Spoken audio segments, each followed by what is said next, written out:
As, as is my usual custom, welcome to everybody, including the ISD officers. When I sat down on Tuesday to start writing a speech for this event, I began to struggle with what I could say to you, because I seem to say the same things at all of these events.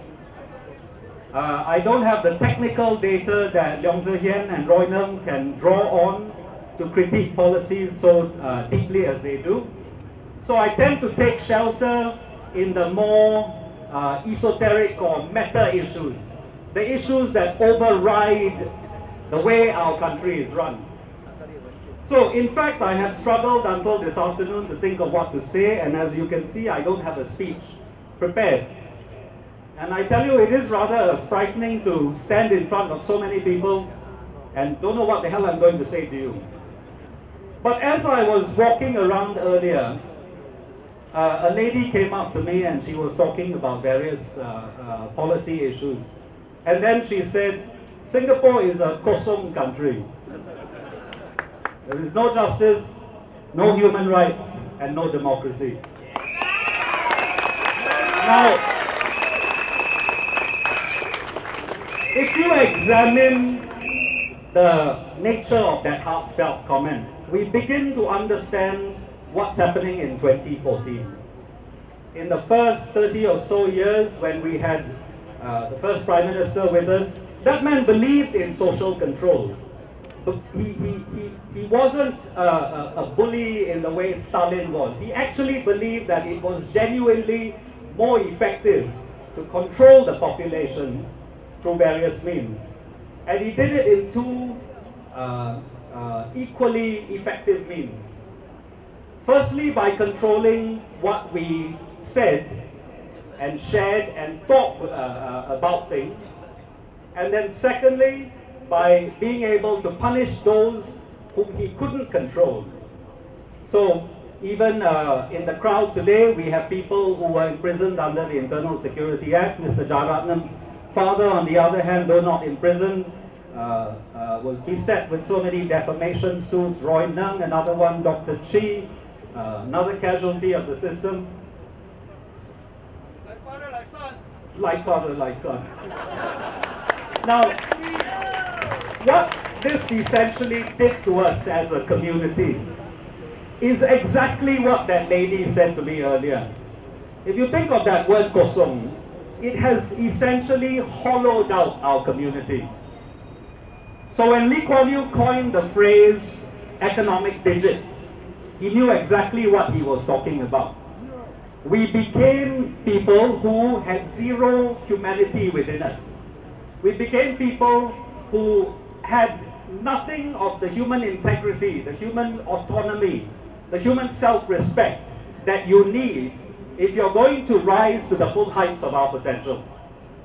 That was hollowed out from us. But with the advent of the internet, and certainly with the advent of Hong Lim Park, and for that we must continue to thank the work of Dr. Chi and his colleagues who ensured that Hong Lim Park became a place for citizens to speak. And we must never allow the media to let us forget that. The media may have demonized Dr. Chee Soon Juan. We must not allow that to remain in our minds. So, because of the internet, because of Hong Lim Park, what started happening to us? We began to regenerate that which makes us human beings. We began to regenerate the knowledge and the perspectives and the ideas and the insights that help us to negotiate living in community and help us to engage with one another. And if you think about it, it is on the basis of information that communities improve and develop. So, I think today's event together with the latest defamation suit, together with the obfuscation and double-speak that we heard in Parliament this week from the PM's shock troops, who told us that they couldn't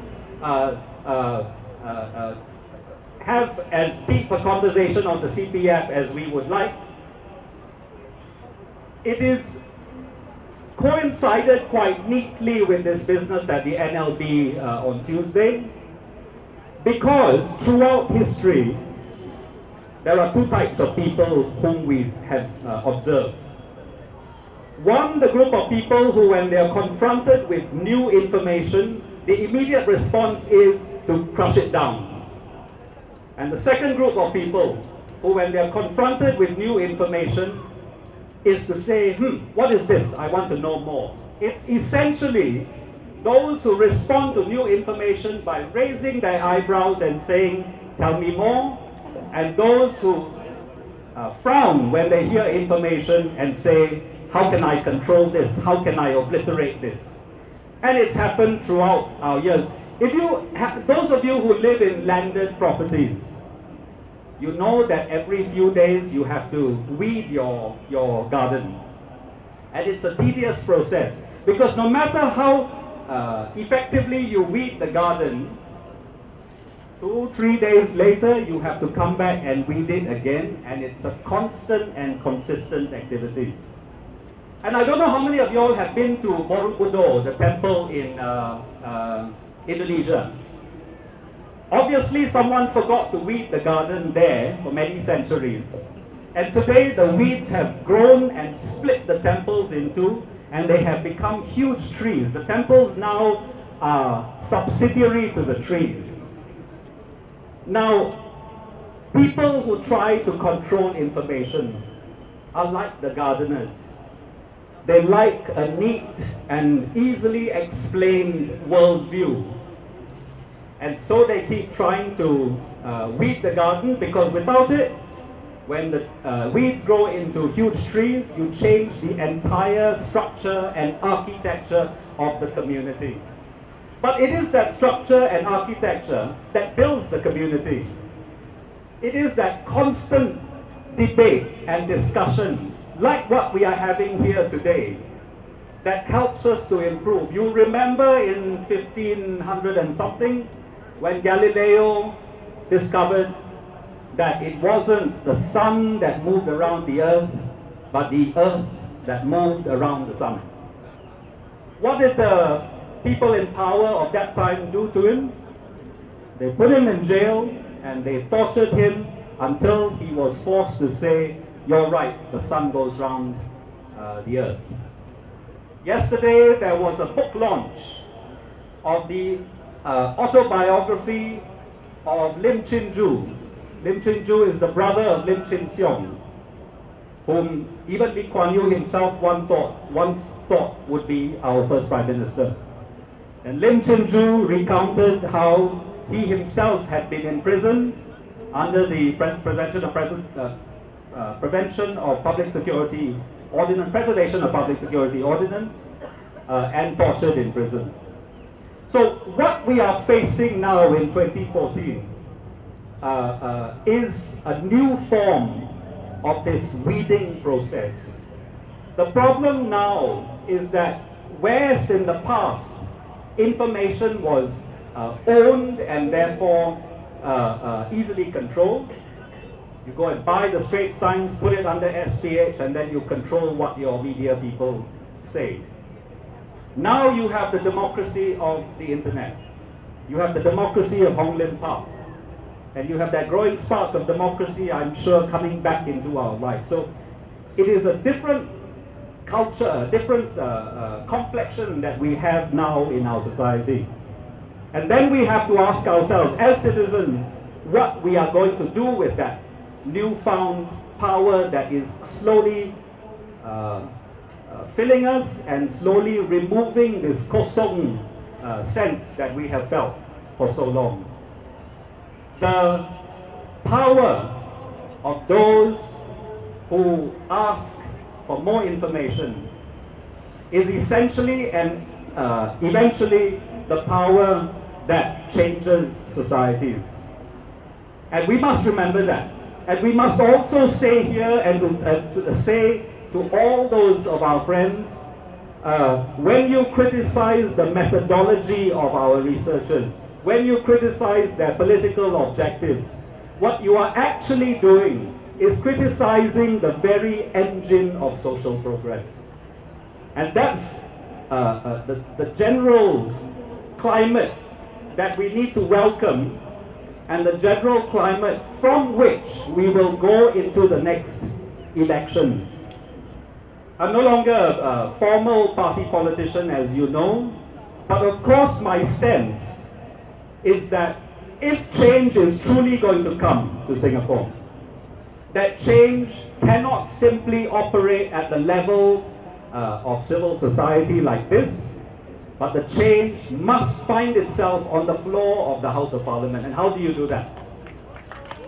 We heard from the Law Minister this week that he is not going to activate Article 5(2)(a) of the Constitution that will take some power from the government and return it to us through parliamentary votes and a referendum. That's not surprising. If I had a lot of power, I would also find it difficult to give the power to someone else, particularly for a party been in power for 55 years now.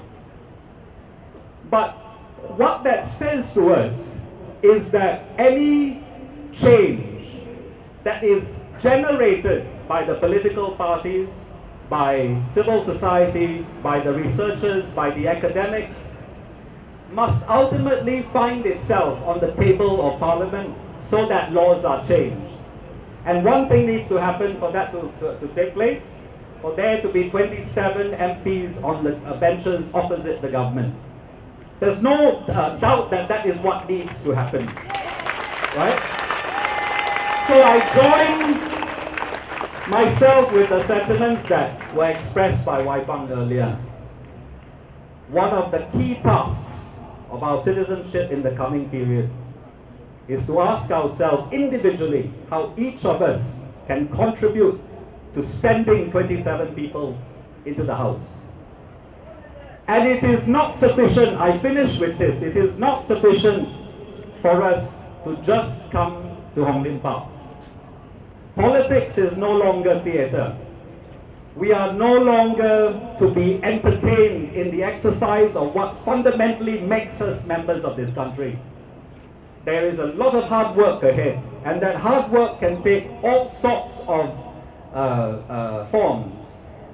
The hard work needed to organize events like this, the hard work needed to do the research that got Roy into trouble, the hard work that generates the kind of policy papers that Wijeysingha referred to earlier, the hard work that provides the briefings and the academic research that will inform the work of the MPs and the political parties, and the money that is needed to run an effective political opposition. So each and every one of you must go home today and not just wait for the next event that Empowering Singaporeans will organize. Tomorrow, you must decide what you are going to do. You can give money to the organizations, you can donate your time. I did a small back of the envelope calculation the other day. If each of the 40% of voters gave $1 a month for the next 18 months, we will have $15 million for all of civil society to work with. If each of those 40% gave 2 hours of their time a week, we will have in excess of the equivalent of 40 full-time workers for each of the political parties to do their work. And you can imagine what kind of potential that will generate into the political sphere. But more importantly, and I leave you with this, you can imagine how terrified our leaders are going to be. That is what you need to hold on to. Thank you very much.